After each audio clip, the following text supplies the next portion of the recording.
सो hello पोकेचेटर्स, welcome to one more video. और आज हम जानेंगे कि कैसे मिला ऐश को अपना गैंगार। हाँ गाइस, गैंगार के रहस्य के बारे में हम लोग जानेंगे। तो चलो गाइस शुरू करते हैं। So guys, Pokemon journey series के एपिसोड 11 में प्रोफेसर सीरीज के असिस्टेंट नाम जिसका नाम रीन है, उसने पहली बार गैंगार को देखा था गाइस। हाँ, उसने पहली बार लैब में गैंगार को देखा था। लैब में जब वो काम कर रहे होते हैं तब अचानक से लाइट चली जाती है। तब जब वो बेसमेंट में जाकर लाइट जलाने की कोशिश करते हैं तो गैंगर ने उसके ऊपर अटैक कर दिया और ये देख के प्रोफेसर रीन बेहोश हो गए। फिर उसके बाद प्रोफेसर सीरीज और उसके एक असिस्टेंट लैब में आते हैं। तब उन्हें रीन के मैग्नामाइट को देखा। मैग्नामाइट ने प्रोफेसर सीरीज और उनके जो असिस्टेंट थे उन लोगों को बेसमेंट में ले गया, जहाँ उन लोगों को रीन बेहोश पड़ा हुआ मिला। तब गैंगर ने प्रोफेसर सीरीज के ऊपर भी अटैक कर दिया। इसी के कुछ देर बाद ऐश और गो आते हैं। ऐश और गो के साथ याम्पर नाम का एक पोकेमॉन था। याम्पर आते ही रियलाइज हो गया कि घर में गेंगर नाम का एक पोकेमॉन है और गेंगर याम्पर के सामने ही था। याम्पर ने गेंगर के ऊपर टैकल अटैक यूज कर दिया पर उसका कोई फायदा नहीं हुआ। फिर ऐश ने पिकाचू से गेंगर के साथ बैटल किया और थंडरबोल्ट मार के गेंगर को गिरा दिया। इसके बाद गेंगर भाग जाता है। फिर गो ने कहा कि उसको गेंगर को पकड़ना है।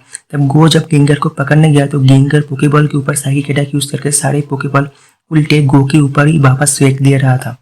तो फिर गेंगर ने सबके ऊपर अटैक करना शुरू कर दिया और साइकिक अटैक से सबको अपने काबू में ले लिया। तो इसके बाद क्लोई जो प्रोफेसर सीरीज के साथ काम करती है, प्रोफेसर सीरीज के साथ कुछ रिलेशन है क्लोई का, उसने याम्पर को स्पार्क अटैक करने को कहा। स्पार्क अटैक से याम्पर ने गैंगर को घर से बाहर फेंक दिया। इसके बाद गाइस एपिसोड 16 में हम लोगों को फिर से गैंगर दिखा और फिर से गैंगर घर में लौट आया गाइस। हाँ, इस एपिसोड 16 में हम लोगों को गैंगर की राज के बारे में पता चल गया।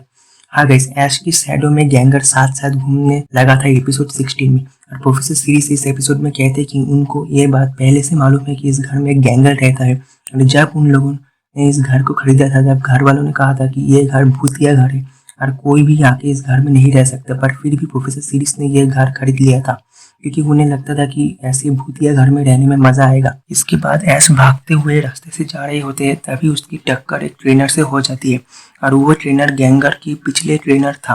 हाँ गाइस, वो ट्रेनर गैंगर की ट्रेनर था जिसने गैंगर को छोड़ दिया था। और गैंगर ने जैसे ही उस ट्रेनर को देखा गैंगर को सब याद आ गया। और यहाँ पर हमें पता चलता है कि उस ट्रेनर ने गैंगर को छोड़ दिया था उस घर में और उस ट्रेनर ने गैंगर से कहा था कि वो लौट आएगा एक ना एक दिन। गैंगर उसके इंतजार में घर में रहा सालों भर, पर वो ट्रेनर कभी लौट के नहीं आया। हाँ गाइस, वो ट्रेनर कभी भी लौट के नहीं आया। तो इसकी वजह से गैंगर को इंसानों से नफरत होने लगी थी और जो भी उस घर में आता था गैंगर उसको डरा के भगा देता था और उसके ऊपर अटैक करता था। इसलिए इसकी वजह से गैंगर को इंसान के ऊपर नफरत होने लगी थी। तो गाइस, इसके बाद टीम रॉकेट ने गैंगर को पकड़ने की कोशिश किया। और गैंगर से कहा कि तुम हमारे पोकेमॉन बन जाओ, पर गैंगर राजी नहीं हुआ गाइस।